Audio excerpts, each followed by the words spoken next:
अस्सलाम वालेकुम everyone and welcome back to the channel from Lahore. आज फाइनली बड़े दिनों के बाद मैंने कैमरा दोबारा पकड़ा है व्लॉग बनाने के लिए, और वो भी मैं घर से व्लॉग बना रहा हूँ क्योंकि नॉर्मली ये होता है कि घर से बाइक निकाली, डाले पे रखी या चला के किसी जगह जा रहे हैं तो व्लॉग का स्टार्ट कर देते हैं। लेकिन ये फ़र्स्ट टाइम है कि बाइक हमारे पास नहीं है। बाइक हमें मिलेगी हमारे इस टूर के स्टार्टिंग पॉइंट से और फिर उसके बाद हम आगे अपना टूर करेंगे। तो मुझे वहाँ तक बाहर जाना है और बाहर हमारा बड़ा लंबा चौड़ा सफ़र है। यहाँ से मेरी फ़्लाइट है दुबई के लिए, दुबई से आगे सिएटल और सिएटल से आगे अलास्का। तो आई होप कि ये हमारा फ़्लाइट्स का सफ़र अच्छा रहे और उसके साथ साथ यूएस की जो इमिग्रेशन वाला प्रोसेस है वो भी ज़रा इजी रहे, ताकि हम अपने टूर को अच्छी तरह से स्टार्ट कर सकें। और ब्लॉग के टाइटल से तो आपको पता चल ही गया होगा कि हम कौन सा टूर करने जा रहे हैं। तो मैं कोशिश करूँगा कि आप लोगों को सारी डिटेल देता जाऊँ। और पर्सनली मुझे लगता है कि अभी तक मैंने जितने भी बाइक ट्रैवल किए हैं ये टूर सबसे ज़्यादा एडवेंचरस होने जा रहा है, क्योंकि काफ़ी एरियाज़ में मैंने स्पेशली साउथ अमेरिका में ऑलरेडी ट्रैवल किया है और कल्चरली इतने रिच कंट्रीज़ हैं, उसके साथ साथ लैंडस्केप इतना डाइवर्स है, लोग बहुत फ्रेंडली हैं। फिर सेफ्टी सिक्योरिटी के जो इश्यूज़ हैं वो आपको देखते हुए ट्रैवल करना पड़ता है। तो हर रोज़ ये नहीं हो सकता कि बंदे को फील है कि यार आज बड़ा इजी है, थोड़ा बोरिंग हो रहा है। वो इस टूर में मुझे नहीं लगता है कि किसी दिन कुछ इस तरह की फ़ील आएगी। और आई होप कि ये टूर अच्छा रहे, जिस तरह से मैं प्लान कर रहा हूँ उसी तरह ये जाए।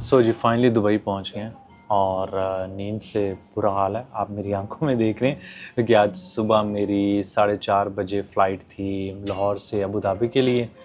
यहाँ पे हमारे साथ हसीब साहब जो हमें अबू धाबी से पिक करके दुबई लेके आ गए हैं। और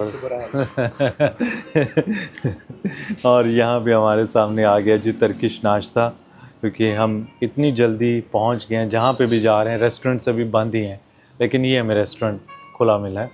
तो नाश्ता हमारे सामने आ चुका है। हमने पिछली बार जब मैं दुबई में ट्रैवल कर रहा था तो मादो से हमने 2-3 बार जो है वो नाश्ता किया। तर्किश नाश्ता देखने में भी अच्छा होता है, हेल्थी भी है और खाने में भी आपके सामने बहुत ऑप्शंस आ जाती हैं। तो कुछ ऐसी ऑप्शन ज़रूर होती हैं जो बंदे को पसंद होती हैं। तो यहाँ पे देखें जी शक्शुका आ गया, ये वन ऑफ माय फेवरेट, और उसके साथ जो है वो बाकी चीज़ें। मेरी फ़्लाइट यूएस के लिए है दुबई से। तो आज इनिशियली मुझे लगा था कि हमारा जो टूर का स्टार्ट है ना वही सही नहीं हुआ। एयरपोर्ट पे उन्होंने रोक लिया कि अब्रार साहब आपके सामान में है ड्रोन। तो नॉर्मली मैं ये करता हूँ कि ड्रोन वो छोटा होता है, कस्टम से जब बैग गुजारने होते हैं तो ड्रोन को जेब में डाल लेता हूँ, तो वो चेक नहीं होता। तो आज मेरा दिमाग काम नहीं किया, मैं ऑलरेडी यूएस के बारे में सोच रहा था। तो उसने रोका, कहता है कि हम आपको ना शिप करवा देंगे। मैंने कहा पाकिस्तान शिप करवाया तो वो अलाउ नहीं है, तो किसी न किसी जगह फंस जाना है। यूएस शिप कराऊँगा तो $200-250 उसके लग जाएंगे। मैंने उससे कहा कि यार अब क्या करना है, इसको ना तोड़ देते हैं, क्योंकि अगर मैंने अबू धाबी से मेरी फ़्लाइट होती तो मैं वहीं से ले सकता था। मैंने उसको थोड़ा सा नहीं इमोशनल वो कहा, तोड़ना तो मैंने नहीं था। तो वो कहता है कि ब्रदर आर यू मुस्लिम? मैंने कहा हाँ जी अल्हम्दुलिल्लाह। तो मुझे कहता है कि मैं तुम्हें छोड़ रहा हूँ, ड्रोन साथ ले जाओ, लेकिन आपने इसको यहाँ पे चलाना नहीं है, क्योंकि in my country if you fly big problem. मैंने कहा बस मैं चलाऊँगा नहीं, मुझे जाने दे, कि मेरा ड्रोन ना रख ले।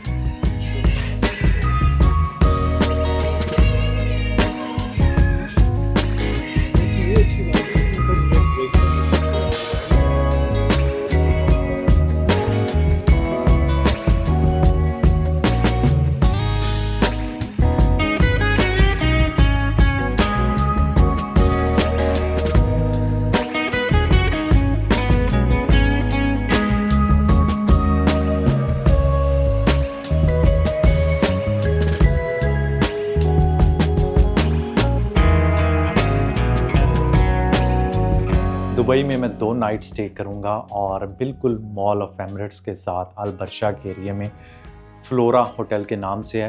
पहले भी जब मैंने बाइक टूर किया था मिडल ईस्ट का, तो बरशा के एरिया में मैंने आके स्टे किया था, क्योंकि ये आप कह सकते हैं कि ज़रा इजी है। यहाँ पे कैफ़ेज़, रेस्टोरेंट, कुछ भी खाना हो, पाकिस्तानी, इंडियन, हर तरह का रेस्टोरेंट भी मिल जाता है। और फिर अगर आपके पास गाड़ी ना हो तो पास में ही मेट्रो की भी ऑप्शन है। तो ये है जी मेरा यहाँ पे रूम।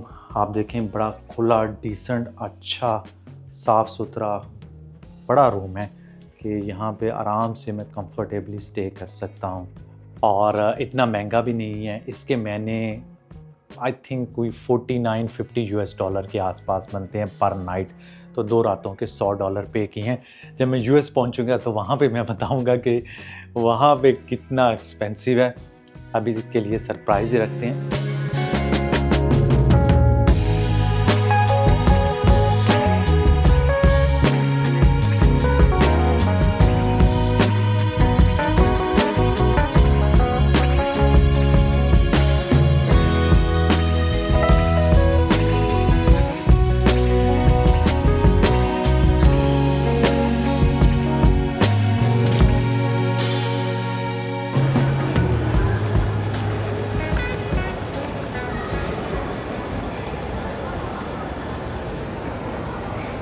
सो जी फाइनली अपनी फ़्लाइट में पहुंच चुके हैं। और यूएस की फ़्लाइट जब भी मैंने लिया, मतलब ये दूसरी फ़्लाइट है मेरी, तो हमेशा एक लॉटरी निकलती है कि एक्स्ट्रा सिक्योरिटी चेक्स, चाहे आपके पास जो भी पासपोर्ट हो। मेरा तो ये ओपिनियन है।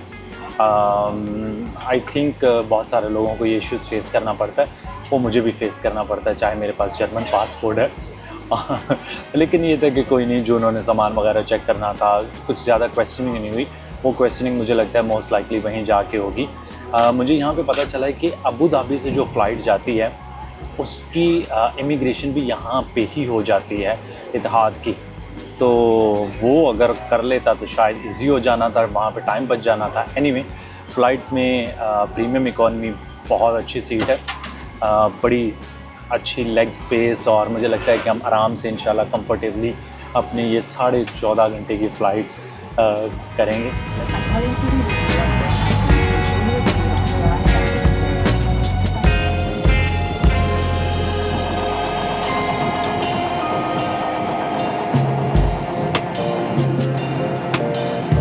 एमिरेट्स की अच्छी बात यह है कि हमें खाना डिसेंट मिल रहा है, और 14 घंटे की फ़्लाइट में मिनिमम 2 से 3 मील तो ज़रूर होंगे।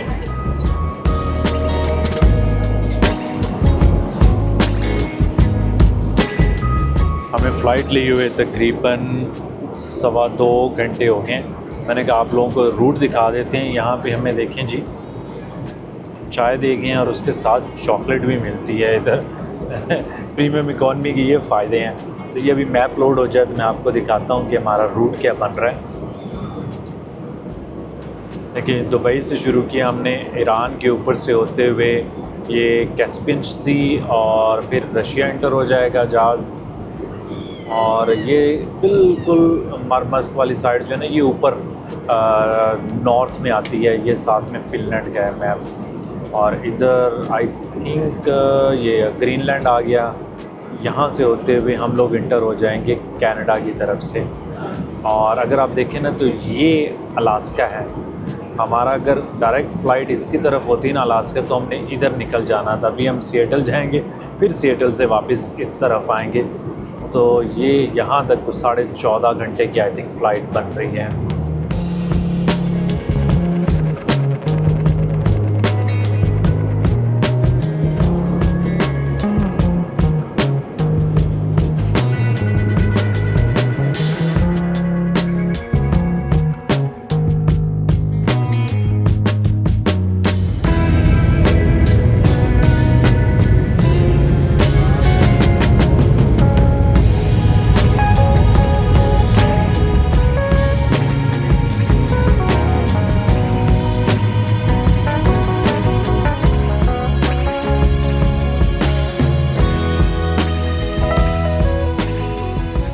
सो जी, वेलकम टू यूएस। 14 घंटे की फ़्लाइट और तकरीबन कोई 1.5 पौने 2 घंटे का हमारा जो इमिग्रेशन का प्रोसेस रहा है। उसके बाद हम फाइनली यूएस में इंटर हो चुके हैं और अभी मैं सिएटल के एयरपोर्ट पे हूँ क्योंकि अगली मेरी फ़्लाइट यहाँ से है एनकरेज के लिए। उसमें तकरीबन 2 घंटे मेरे पास और टाइम है। तो फ़्लाइट कैसी थी, मतलब 14 घंटे बड़ी लंबी फ़्लाइट है लेकिन काफ़ी कंफर्टेबल थी। प्रीमियम इकॉनमी का मज़ा आया अदरवाइज़ मेरे लिए मतलब 14 घंटे वन गो में करना इज़ नॉट ईज़ी, लेकिन कंफर्टेबल बहुत थी। और फूड शूड हर लिहाज से एमिरेट्स का तो आपको पता ही है कि खाना वगैरह अच्छा ही मिलता है, फिर हलाल की कोई टेंशन नहीं होती। और क्योंकि रेट्स मुझे उसी तरह मिल रहे थे जो इकॉनमी के थे, हार्डली कि $50-60 का फ़र्क आया होगा, तो प्रीमियम इकॉनमी मिल गई तो वेल वर्थ। बाकी यहाँ पे मेरा किस तरह का एक्सपीरियंस रहा वो तो आपको पता ही है कि जैसे किसी भी एयरपोर्ट में मैं जाता हूँ, हालांकि जर्मन पासपोर्ट है लेकिन उसके बावजूद इनिशियल क्वेश्चनिंग के बाद क्या जाते हैं, अब्रार साहब साइड पे आ जाओ, अब आपका अगला प्रोसेस ना थोड़ा सा डिटेल में जो इंटरव्यूज़ वगैरह होते हैं।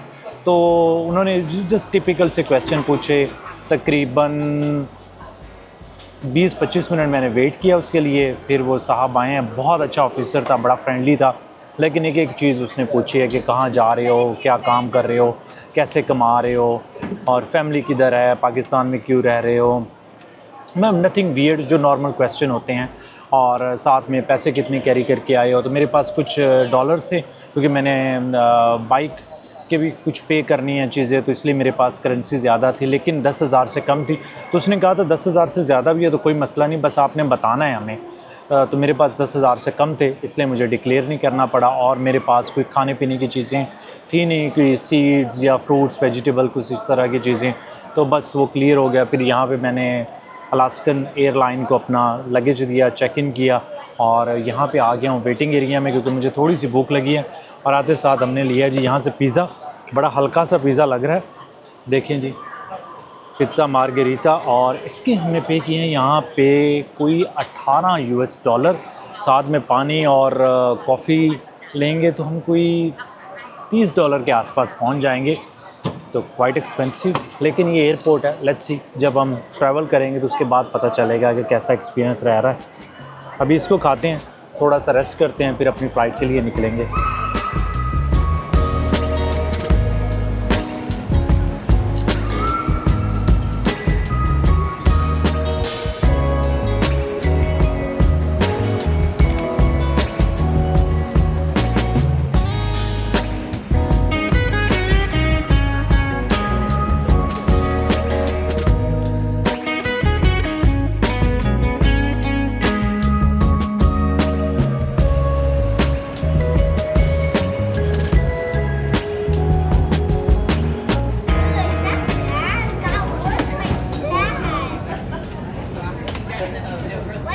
सो जी फाइनली एनकरेज में पहुंच चुका हूं। लाहौर से दुबई तकरीबन कोई 3 घंटे की फ़्लाइट थी, दुबई से सिएटल 14 घंटे की, और सिएटल से आगे हमारी ये 4 घंटे की फ़्लाइट है। तो टोटल फ़्लाइट टाइम जो हमारा रहा है वो तकरीबन 21 आवर्स रहा है, लेकिन उसके अलावा वेटिंग टाइम भी है। दुबई में भी मुझे जो है वो रात रहनी पड़ी, और फिर आगे सिएटल में हमने 5 घंटे वहाँ पे एयरपोर्ट पे वेट किया। एनीवे, लोग पूछते हैं ना कि सबसे मुश्किल पार्ट आपकी जर्नी का क्या होता है, ये वाला होता है जिसमें मुझे फ़्लाइट्स लेनी पड़ती हैं और टर्बुलेंस आती है, और फ़्लाइट्स जो है वो ख़त्म होने का नाम भी नहीं ले रही होती। लेकिन एनीवे, अब हमने जाना है होटल, जाना है होटल एयरपोर्ट के बिल्कुल पास में ही है। तो शटल का उन्होंने लिखा हुआ था कि आप इस नंबर पे फ़ोन करेंगे तो हम आपको भेज देंगे, बस वो करनी है, फिर इंशाल्लाह आराम से जाके रेस्ट करेंगे।